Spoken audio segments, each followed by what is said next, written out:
അതെ അതെ അതെ അതെ, നിങ്ങൾ വന്ന സ്ഥലം ശരി തന്നെയാണ്. പോകണ്ട പോകണ്ട പോകണ്ട, അവിടെ നിൽക്കുക അവിടെ നിൽക്കുക. അപ്പം നോർമൽ മെഷീൻ അതെങ്ങനെ ഒരു എംബ്രോയ്ഡറി നല്ല രീതിക്ക് ചെയ്തെടുക്കാം എന്നാണ് ഈ വീഡിയോയ്ക്കകത്ത് നമ്മൾ നോക്കാൻ പോകുന്നത്. വളരെ എളുപ്പമാണ് കേട്ടോ, ഒന്ന് ചെയ്ത് നോക്കുക, നല്ല സൂപ്പറാണ്.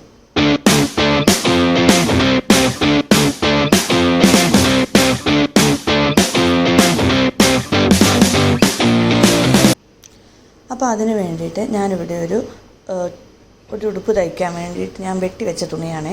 അപ്പോൾ അതിൻ്റെ ഫ്രണ്ട് യോക്ക് പോർഷനാണിത്.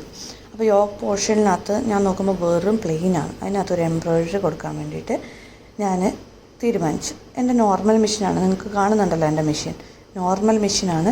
ആ മെഷീനിൽ എങ്ങനെ ചെയ്യുക എന്നുള്ള ഒരു അന്വേഷണത്തെ തുടർന്നാണ് എനിക്കിത് കിട്ടിയത്. അപ്പം ഒന്നുമില്ല, വളരെ സിമ്പിളാണ്. കുറച്ച് നമ്മൾ ആദ്യം ഒന്ന് ചെയ്യുമ്പോൾ ഒരു കുറച്ച് കഷ്ടപ്പാടുണ്ടാവും, പക്ഷേ അത് ഓക്കെ കുറച്ച് കഴിയുമ്പോഴത്തേക്കും നല്ല ഈസി ആയിട്ട് വരും. ആദ്യം എനിക്ക് നല്ല ബുദ്ധിമുട്ടായിരുന്നു കേട്ടോ. ഞാൻ ഈ കാണിക്കുന്ന പോലെ എത്ര ഹൈറ്റിലാണ് നമുക്ക് ആ ഒരു സ്റ്റിച്ച് വരേണ്ടത്, യോക്കിൽ എത്ര പൊക്കം എത്ര നീളത്തിലാണെന്നുള്ളത് നമ്മളൊന്ന് സ്കെയിൽ വെച്ച് അങ്ങോളം ഇങ്ങോളം വരയ്ക്കാം. ഞാനിവിടെ ഒരു യെല്ലോ പെൻസിലാട്ടോ യൂസ് ചെയ്തേക്കുന്നത്, അതുകൊണ്ടാണ് നിങ്ങൾക്കത് കറക്റ്റായിട്ട് കാണാത്തത്. കാരണം എനിക്കിത് ഫ്രോക്ക് ഉണ്ടാക്കേണ്ടതാണ്. അപ്പം ഒത്തിരി ഡാർക്കായിട്ടുള്ളൊരു പെൻസിൽ വരച്ചിട്ടുണ്ടെങ്കിൽ പെൻസിൽ കൊണ്ട് വരച്ചിട്ടുണ്ടെങ്കിൽ അത് പോവത്തില്ല. അതുകൊണ്ടാണ് ഞാനിങ്ങനെ ചെയ്തത്. അപ്പം അത് ആദ്യം ഒരു ലൈൻ രണ്ടിടത്തും ലൈൻ കൊടുക്കുക, താഴെയും മുകളിലും എത്ര പൊക്കത്തിലാണ് വേണ്ടതെന്ന് വെച്ചാൽ ആ രീതിക്ക് ഒരു ലൈൻ കൊടുത്തിട്ട് ഒരു ഇഞ്ച് വ്യത്യാസത്തിൽ നമ്മൾ മാർക്ക് ചെയ്ത് കൊടുക്കുക. ഇത് ഞാൻ കണ്ടില്ലേ എന്ന് പറഞ്ഞ പോലെ 1 ഇഞ്ച് വ്യത്യാസത്തിൽ നമ്മൾ ആ മാർക്കിങ് ചെയ്ത് കൊടുക്കുക. അത് താഴെയും ചെയ്യണം മുകളിലും ചെയ്യണം കേട്ടോ. അങ്ങനെ രണ്ടിടത്തും 1 ഇഞ്ച് വ്യത്യാസത്തിൽ ചെയ്യുക. 1 ഇഞ്ച് വ്യത്യാസത്തിൽ ചെയ്ത് കഴിഞ്ഞിട്ട് ബാക്കി അതിനെ മുകളിലത്തെ ഇതുമായിട്ട് ജോയിൻ ചെയ്യുക. മുകളിലത്തെ ലൈനിലോട്ട് ജോയിൻ ചെയ്യുക. അവിടെയും 1 ഇഞ്ച് തന്നെ എടുത്തിട്ട് നമ്മൾ മുകളിലത്തെ ലൈനിലോട്ട് ജോയിൻ ചെയ്ത് വരയ്ക്കാം. നീളത്തിൽ താഴോട്ട് വരച്ച് എടുക്കുക. നിങ്ങൾക്ക് കാണുന്നുണ്ടെന്ന് ഞാൻ കരുതുന്നു കേട്ടോ. ഇതുപോലെ മുകളിലത്തെ ലൈനും താഴത്തെ ലൈനും കൂടി നമ്മൾ ജോയിൻ ചെയ്യുവാണ്. ഒന്നിച്ച് വരച്ച് ജോയിൻ ചെയ്യുകയാണ്. ഇതേപോലെ ജോയിൻ ചെയ്ത് കഴിയുമ്പോൾ അങ്ങനെ എല്ലാം ഫുള്ളായിട്ട് വരച്ചിടുക. അത് കഴിഞ്ഞിട്ട് ഈ 1 ഇഞ്ചല്ലേ നമ്മൾ എടുത്തിരിക്കുന്നത്, അതിൻ്റെ നടുക്ക് അതായത് 1/2 ഇഞ്ചിൽ വേറൊരു മാർക്കും കൂടി കൊടുക്കുക. എന്നിട്ട് ഞാൻ ചെയ്ത ഡിസൈനാണ് നിങ്ങൾക്ക് വേണ്ടത് എങ്കിൽ, അതല്ല നിങ്ങൾക്ക് വേറൊരു ഡിസൈനാണെങ്കിൽ അതൊക്കെ നിങ്ങളുടെ ഉചിതം പോലെ ചെയ്യുക കേട്ടോ. അപ്പം ഈ അതായത് 1 ഇഞ്ചിൻ്റെ ഗ്യാപ്പിൽ നമ്മളിവിടെ വരച്ചെടുത്തിട്ടുണ്ട്. അതിൻ്റെ നടുക്കായിട്ട് 1/2 ഇഞ്ച് ഗ്യാപ്പിൽ നമ്മൾ കുറച്ച് താഴെ വരുന്ന രീതിയിൽ നമ്മൾ ഇതേപോലെ തന്നെ സെയിം പ്രോസസ്സ് കണ്ടിന്യൂ ചെയ്യുക. അപ്പോൾ 1 ഇഞ്ചിൻ്റെ നടുക്കായിട്ട് 1/2 ഇഞ്ച് മാർക്ക് ചെയ്തിട്ട് കുറച്ച് ഹൈറ്റ് കുറഞ്ഞ രീതിയിൽ നമ്മൾ ഇതേപോലെ തന്നെ പെൻസിൽ വെച്ചിട്ട് വരച്ചെടുക്കുക. താഴോട്ട് ഫുള്ളായിട്ട് വരച്ചെടുക്കുക. അപ്പം നമുക്കൊന്ന് വരച്ചിട്ട് വന്നാലോ.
അപ്പോൾ ഇതാ നിങ്ങൾ കണ്ടില്ലേ, ഞാനിത് ഫുള്ള് വരച്ചെടുത്തിട്ടുണ്ട് കേട്ടോ. 2 ലൈനാണ് ഞാൻ വരുന്നത്. ഒന്ന് 1 ഇഞ്ചിൻ്റെ ലൈന്, പിന്നെ 1/2 ഇഞ്ചിൻ്റെ ചെറിയൊരു ലൈന്. എന്നിട്ട് ഇതേ ഞാൻ കാണിക്കുന്നത് ഏത് കളറിൻ്റെ നൂലാണോ നിങ്ങൾക്ക് വേണ്ടത് ആ നൂല് മെഷീനിനകത്ത് നോർമൽ എങ്ങനെയാണോ നമ്മളിടുന്നത് അതുപോലെ തന്നെ ഇട്ട് ഇതുപോലെ സ്റ്റിച്ച് ചെയ്തെടുക്കുക. ഞാൻ ചെയ്യുന്നത് നിങ്ങൾക്ക് കാണുന്നില്ലേ, മനസ്സിലാവുന്നുണ്ടെന്ന് ഞാൻ കരുതുന്നു കേട്ടോ. നോക്കിയാൽ ആ ലൈന് നമ്മൾ വരച്ച ആ ലൈനില്ലേ, ആ ലൈനെ കൂടി ലൈൻ എവിടെ വരെയാണോ ഉള്ളത് അതുവരെ ഇങ്ങനെ തയ്ച്ചെടുക്കുക. ഒറ്റ സ്റ്റിച്ച് ഇങ്ങനെ മുകളിലോട്ട് തയ്ച്ചെടുക്കുക. നോക്കിക്കേ, ഞാൻ ചെയ്യുന്നത് കണ്ടോ. പതുക്കെ ചെയ്യണം, അല്ലെങ്കിൽ ലൈനൊക്കെ വളഞ്ഞു പോയിട്ടുണ്ടെങ്കിൽ ഒരു വൃത്തി ഉണ്ടാവില്ലല്ലോ. അപ്പോൾ നമ്മൾ നിർത്തി പതുക്കെ ചെയ്യാം. ആ തുണി ഒരു പിടിക്കുന്ന തുണിയും കൂടി ആട്ടോ, സാറ്റേണാണ് എന്നാലും അത് പിടിക്കുന്നുണ്ട്. അന്ന് കഴിഞ്ഞിട്ട് അതിനെ ആ ലൈനിൻ്റെ ആ മുകളിലെത്തി കഴിയുമ്പം നമ്മൾ തിരിച്ച് വെച്ചിട്ട് അത് താഴോട്ട് ഒന്നും കൂടി സ്റ്റിച്ച് ചെയ്തെടുക്കുക. അപ്പോൾ 2 സ്റ്റിച്ചാണ് നമ്മൾ ഇടുന്നത്. ഒരു സ്റ്റിച്ച് മുകളിലോട്ടും അതേപോലെ തന്നെ സ്റ്റിച്ച് താഴോട്ടും നമ്മൾ തയ്ച്ചെടുക്കുന്നുണ്ട്. ഇതേപോലെ എല്ലാ ലൈനും, ആ ചെറിയ ലൈനാണെങ്കിലും അത്രേ വരത്താവുള്ളൂ, മുകളിലോട്ട് കയറ്റരുത്. ആ ചെറിയ ലൈൻ എന്തേരെയാണോ അതുപോലെ. ഇത് കണ്ടോ, നല്ല വൃത്തിക്ക് കിട്ടിയത് കണ്ടോ. ഇതുപോലെ നമ്മൾ ഈ ലൈനുകൾ ഇട്ടിരിക്കുന്നത് മൊത്തം നമ്മൾ ഇടണം. എത്ര ഭംഗിക്കാണ് നമുക്ക് കിട്ടിയേക്കുന്നത് നോക്കിക്കേ. അടിപൊളിയായിട്ട് നമുക്ക് സിമ്പിളായിട്ട് ചെയ്യാവുന്നതേ ഉള്ളൂ. അത് വെച്ചിട്ട് ഞാൻ പറഞ്ഞുതരാം. അങ്ങനെ ഞാനിത് മൊത്തം ചെയ്തെടുത്തിട്ടുണ്ട് കേട്ടോ.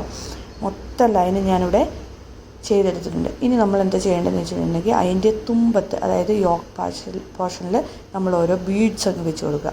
ആ ലൈൻ വന്ന് നിൽക്കുന്ന സ്ഥലമില്ലേ, ആ നിൽക്കുന്ന സ്ഥലത്ത് ഒരു ബീഡ് വെച്ച് തയ്ച്ചു കൊടുക്കുക. ഏത് കളർ വേണേലും യൂസ് ചെയ്യാം കേട്ടോ. ഞാൻ എൻ്റെ കയ്യിലിവിടെ ഇതിന് ആക്ച്വലി റെഡ് യൂസ് ചെയ്യുന്നതായിരുന്നു ബെറ്റർ.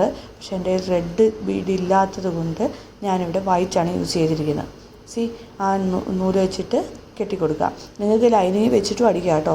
ഞാനിവിടെ ലൈനിങ് ഇട്ടിട്ടില്ല, കാരണം ലൈനിങ് ഇട്ട് കഴിയുമ്പോൾ പിന്നെ ഇത് കാണുമല്ലോ. അതിന് വേണ്ടിയിട്ട് ഞാൻ ലൈനിങ് വെക്കാതെ ആ ഫസ്റ്റ് തുണിയിൽ തന്നെ നമ്മൾ ചെയ്തെടുക്കുകയാണ് ചെയ്തിരിക്കുന്നത്.